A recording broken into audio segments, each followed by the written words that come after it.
On November 22, 1963, in Dallas's Dealey Plaza, John F. Kennedy was assassinated. And what followed has become one of the most enduring mysteries in American history.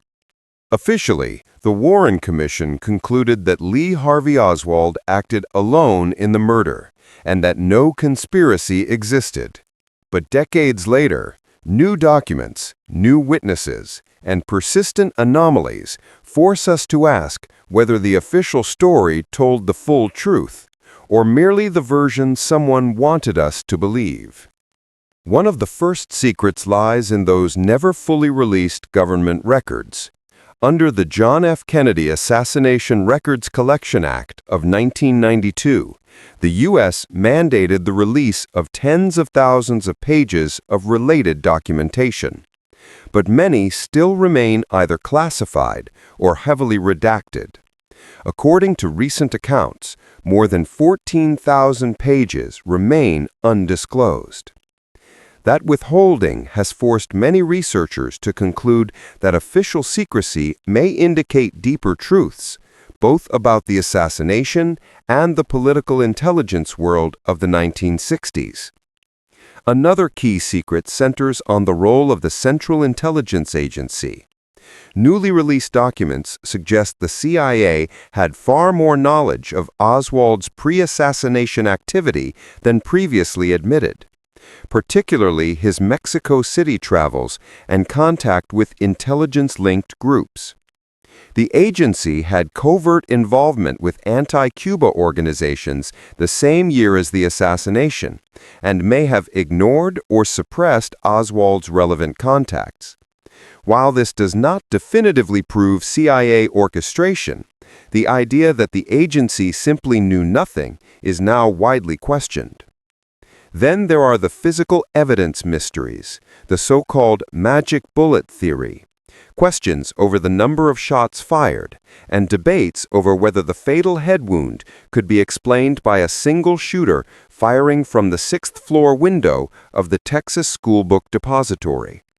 One forensic study found that bullet composition suggested the fragments may have come from multiple bullets, implying more than one shooter.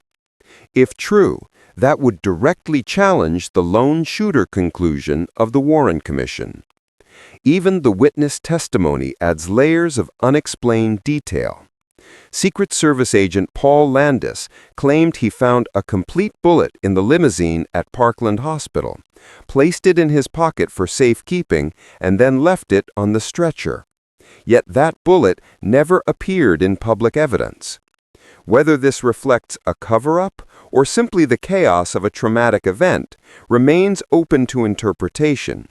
But the testimony raises questions about evidence chain of custody and standard procedure in the immediate aftermath of the assassination. What really gives this story its power is how these secrets intersect with broader Cold War geopolitics. Kennedy had been backed by covert alliances, including CIA operations against Cuba and covert aid to anti-Castro groups. The same institutions and networks that engaged in covert operations abroad were active domestically, and the recently released documents revealed tools, tactics, and actors that had been invisible to the public for decades. Around the world, the U.S. intelligence community was deeply invested in controlling communist expansion, and piercing that context helps explain why Kennedy's policies on Cuba, on détente with the Soviet Union, on nuclear testing, might have drawn powerful enemies. But why do these secrets still matter? Partly because the American people never fully embraced the lone shooter narrative. Polls have consistently shown that a majority believe Kennedy did not die at the hands of just one man. Skeptics argued that plausible deniability would have been the hallmark of any effective conspiracy, especially one involving intelligence agencies. In that sense, the complexity of facts and the number of unanswered questions become the evidence of something larger, not the absence of it. Yet, despite decades of debate, some major revelations remain stubbornly hidden, and the recently declassified pages have so far not produced a smoking gun that overturns the official record. Instead, they offer a more nuanced truth, that even if Oswald pulled the trigger, the system behind the event, intelligence agencies, hostile foreign governments, organized crime networks, may have been faster than the public record admits. So what should the average viewer take away? First, the legacy of the Kennedy assassination is not merely an event in history. It's a mirror of how power, secrecy, and accountability interact. The real untold secret might not be who killed John F. Kennedy, but how the mechanisms of oversight, intelligence, and historical memory failed him. Second, the liberation of truth often comes not in dramatic revelations, but in slow, incremental disclosures that raise more questions than they answer.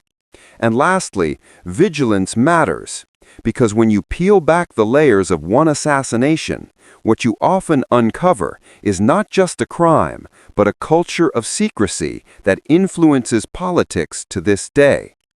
And that's something worth remembering when you next consider the price of leadership and the shadows that surround it.